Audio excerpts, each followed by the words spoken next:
Hello and welcome to my class on optic nerve, that is second cranial nerve and visual pathway. In this class, I will tell you about visual receptors, about principles of visual pathway, about the various components of the visual pathway, about occipital cortex, and detailed anatomy of optic nerve, its course, its formation, and some of the peculiarities of optic nerve. Then I will tell you about the various fibers of the optic tract, and finally about applied anatomy and some of the visual reflexes.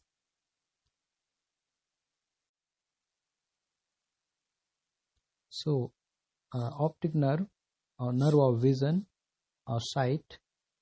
The vision is most important special sense in human.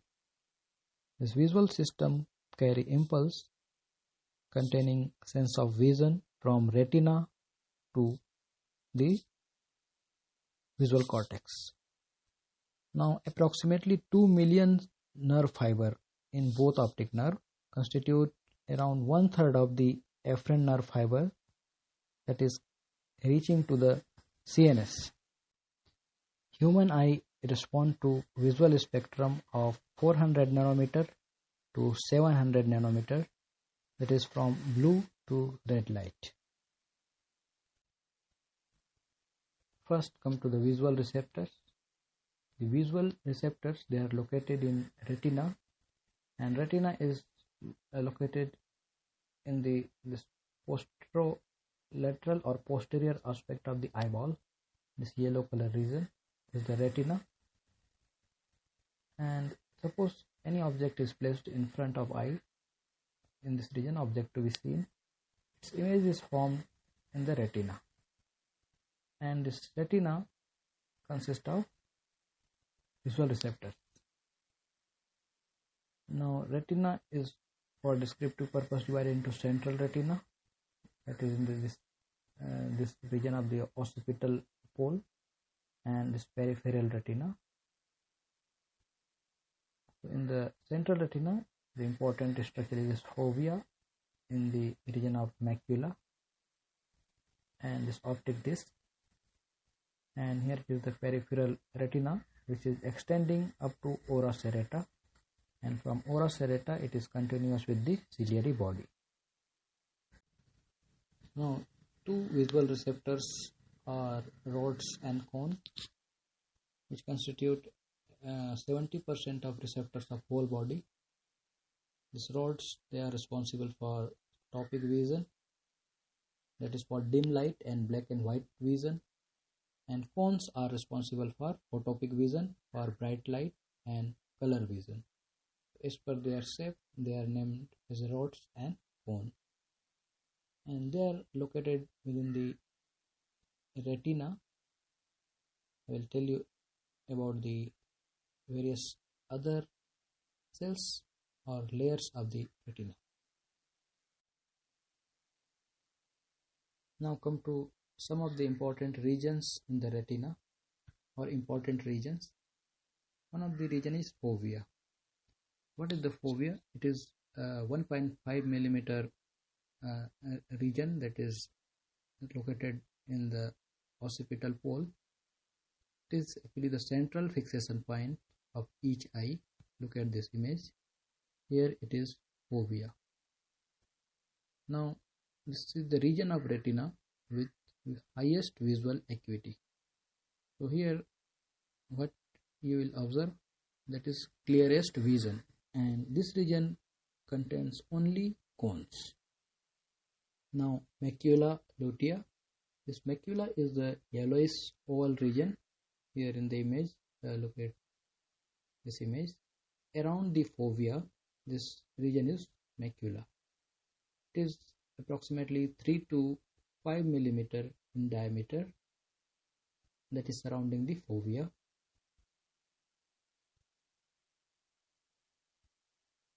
And it contains yellow pigment, that is xanthophylls, and This region also has high visual acuity, and it is actually in line with the visual axis. So in ophthalmoscopic view, you can observe this macula and in the central fovea. Now about optic disc. This optic disc is 1.5 millimeter in diameter, and it is located 3 millimeter medial to the posterior pole. So here, where there is an exit point of optic nerve, this point is known as optic disc. And here there is a no photoreceptor, so this region is also known as blind spot. And this region is pierced by central artery of retina and tributaries of central vein of retina. So this is the region where axons are leaving the retina and they together form the optic nerve. Here in this image, in ophthalmoscopic view, you will find in this region of blind spot or on this region of optic disc that is located medial to the posterior pole, or you can say the medial to this region of fovea. And now few of the facts related to the visual receptors. The rods, they are most numerous at the ora serrata. Here, look at this image, this serrated junction between this retina and ciliary body. Now they are absent at the fovea or fovea centralis. In this region, it is absent. These rods are absent. Now the cones, they are most numerous in the central part of retina, and at the fovea centralis only cones are present. Now both rods and cones, they are absent at the blind spot.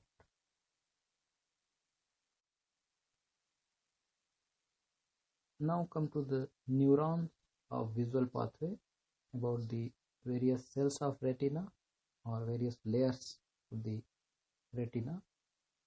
The details of the cells, there will be separate class in the histology. So basically this retina consists of two layers. One is pigmented layer and another is the neural layer. So here this P is the pigmented retinal epithelium, and adjacent to this pigmented layer there is a layer of rods and cone, that is photoreceptor. Now information from this rods and cone is carried to the bipolar cells. Now there occurs a synapses of the bipolar cell with the cells of rods and cone. So they are neurons. Now this bipolar neurons again synapse with the ganglionic cells, this multipolar neurons. Now this axons of the ganglionic cells, they together join to form optic nerve. So optic nerve fibers are nothing, they are axons of the ganglionic cells. So for the visual pathway, the first order neuron is this bipolar cells of retina, and second order neurons are the ganglion cells of the retina, the axons of the ganglion cells. They forms the optic nerve.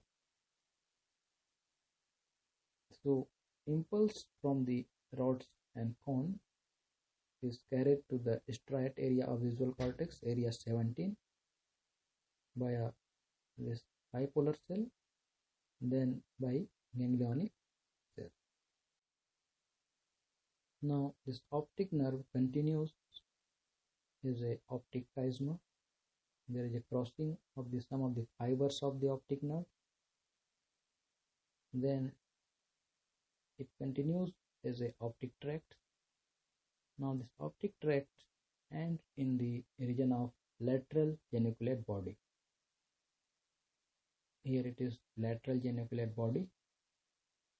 Now from lateral geniculate body, this fiber project into the cerebral cortex in form of optic radiation.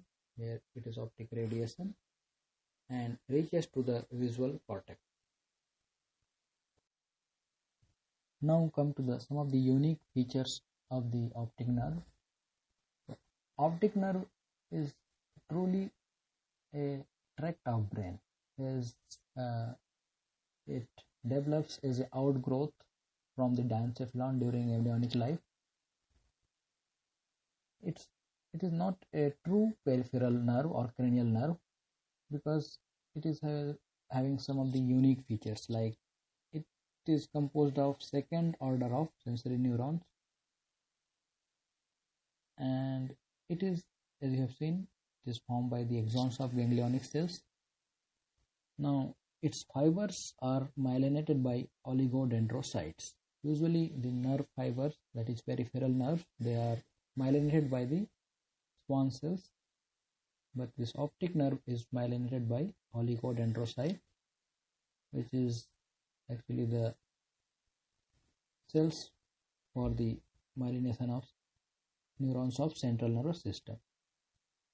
Now it is encircled by the various layers of the meninges, as various parts of the CNS is covered by layers of meninges. So optic nerve is also covered with various layers of meninges.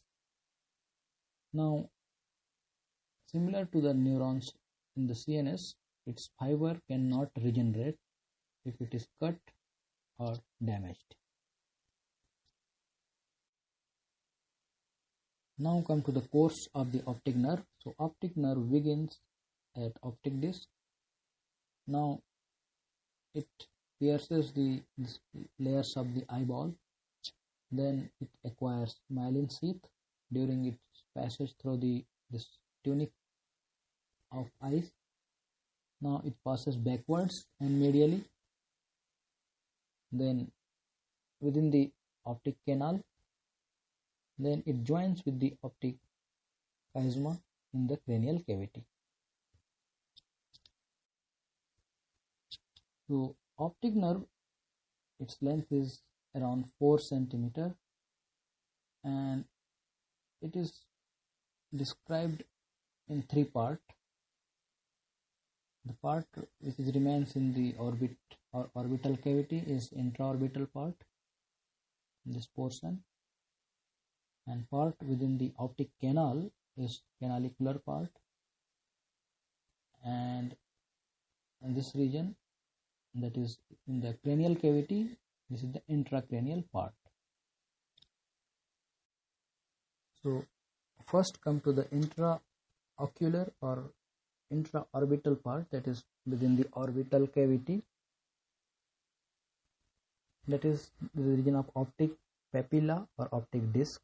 So as we have seen in the retina, these are the ganglionic axons or axons of ganglionic cells. They actually perforate this layer of the eyeball, that is choroid and sclera. So here this perforated region is known as lamina cribrosa. So these are for 3 layers. One is pre-laminar region, that is the region of choroid. Lamina cribrosa, that is the region of sclera, and outside sclera there is a retrolaminar region. Now some of the important relations in the optic nerve within the orbital cavity. Anteriorly, it is separated from extraocular muscles by orbital fat. So these are extraocular muscles, this superior rectus, inferior rectus, inferior oblique. So you will learn in region of this head and neck about the various extraocular muscles. They are present around the eyeball and around the optic nerve, and this orbital fat is separating these muscles. Posteriorly, here there is a common attachment of all these muscles, that is region of annulus of gene. Laterally, one important ganglion is located, that is ciliary ganglion, and some of the nerves like these divisions of the third cranial nerve, nasociliary nerve, and some of the plexus of nerve, they are also located laterally. And this fourth cranial nerve, that is abducent nerve, this is not shown in this image. Now important thing to remember is these are the structure, they are crossing the optic nerve from lateral to medial side. Sometimes asked in MCQ. This ophthalmic artery, superior ophthalmic vein, and nasociliary nerve. The details of all this structure we will cover during head and neck region. Now intracanalicular part, that is within the optic canal. So this region is closely related with this structure, that is ophthalmic artery. Look at this image, here it is ophthalmic artery, which crosses nerves inferiorly from medial to lateral side in the dural sheath. Then it leaves the sheath at the orbital end of canal. So here it is ophthalmic artery. Now in intracranial part, this optic nerve is located above cavernous sinus. So here it is optic nerve and joins to form optic chiasma, and this optic chiasma is formed just above the sella turcica, in which this pituitary gland is located. So optic chiasma is located right above the pituitary gland. So any kind of deformity or tumor of pituitary gland can compress the optic chiasma. After optic chiasma within the intracranial part, it forms optic tract. Here it is optic tract. Now it winds around the cerebral peduncle and reaches to the region of this lateral geniculate body, and here there are various fibers within the optic tract. Now come to the principles of visual pathway. Before directly moving on to the various fibers of the visual pathway, first let's have a look about this visual field. So what is visual field or field of vision? So field of vision is actually when head and eyes, they are maintained in fixed position, and if one eye is closed, the area seen by that eye constitute visual field of that eye. So look at this region. This one region is the visual field of that particular eye. Suppose for the left eye, this brown color region is the visual field, and this is the region for the right eye. Now if both eyes are open, the visual field of the two eye overlap. This is the region of overlapping visual field of two eyes. Now very small area can be seen only by either left eye or right eye. But for convenience of description, the visual field is divided into right and left half. So for each eye, the visual field is divided into right and left half. By a vertical division, and also divided into upper and lower half. So visual field consists of 4 quadrants. Now in similar manner, each retina can also be divided into quadrants. So look at this image. This vertical line and horizontal line that is running in the region of macula. So these are the 4 quadrants of the retina: this upper and lower, right and left quadrant. If object is placed in the left half of visual field, image is formed on the right half of the retina. Look at this image. Suppose any object is placed in this region, that is on the left half of the visual field, so image will be formed on the right half of the retina. So this portion of the retina is the right hemiretina, and if object is placed on this right half of the visual field, so its image is formed on the left hemiretina. So in this way, inverted image is formed on the retina. Okay, for understanding this visual field or visual field defects, and this visual field of each eye is divided into right and left half. Suppose this is the visual field of the right eye.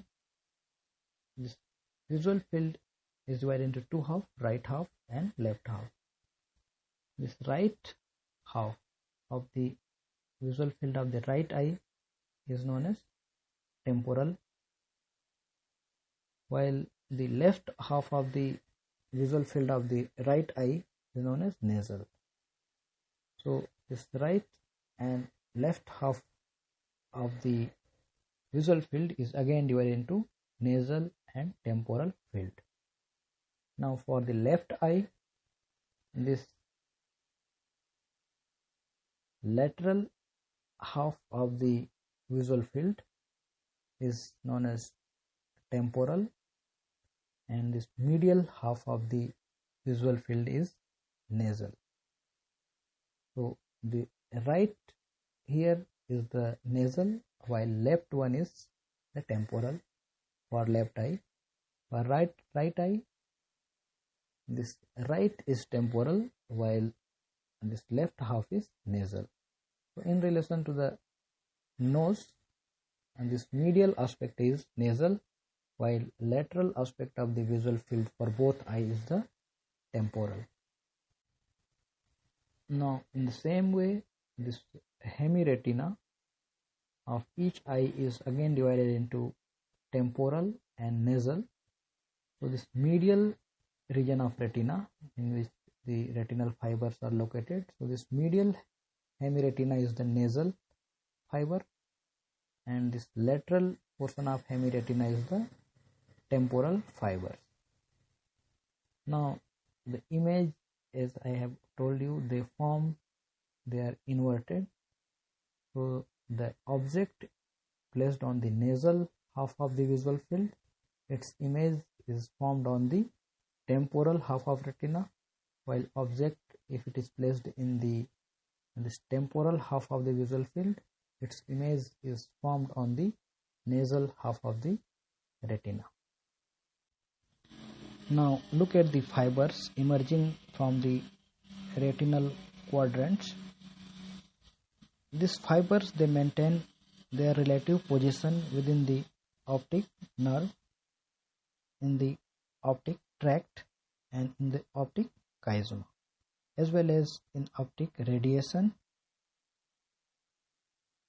So in the region of optic chiasma, this nasal fiber, they are crossing. So they occur a crossing of the nasal fiber, while this fibers coming from the temporal region of hemiretina, so this temporal fibers of both eye, they are uncrossed. So only the nasal fibers are crossed, while temporal fiber they are uncrossed. Now look at the region of the optic tract. Here you will find this both temporal and nasal fiber. So what are the fibers in the optic tract? The temporal fibers of the same side, while the nasal fibers of the opposite side.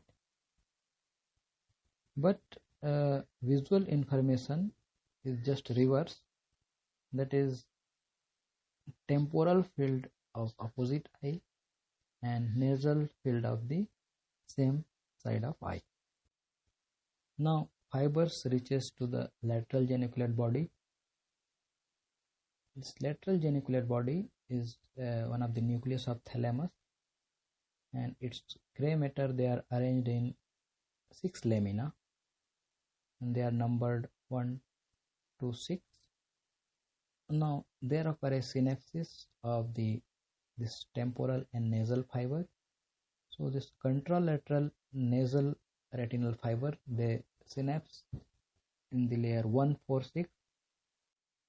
This ipsilateral this temporal retinal fiber synapse in 2nd, 3rd and 5th lamina of geniculate body. Now axons from the geniculate body forms optic radiation or geniculo-calcarine pathway, which extend from the lateral geniculate body to the visual cortex. Now this optic radiation forms 2 loops. One is inferior retinal fiber or Mayer's loop. Another is superior retinal fibers or Barham's loop. This Mayer's loop passes through temporal lobe and looping around the inferior horn of the lateral ventricle, while this Barham's rule or superior retinal fibers it passes through parietal lobe, then occipital lobe and internal capsule, and then relay into the visual cortex. Now in visual cortex or cortical retina, the most posterior region here is the macular fiber. Now this peripheral retina is represented anteriorly. So here it is upper peripheral fiber and lower peripheral fiber above the calcarine sulcus and below the calcarine sulcus. This right visual cortex receives impulse from the left half of the visual field, while the left cortex receives impulse from the right half of the visual field.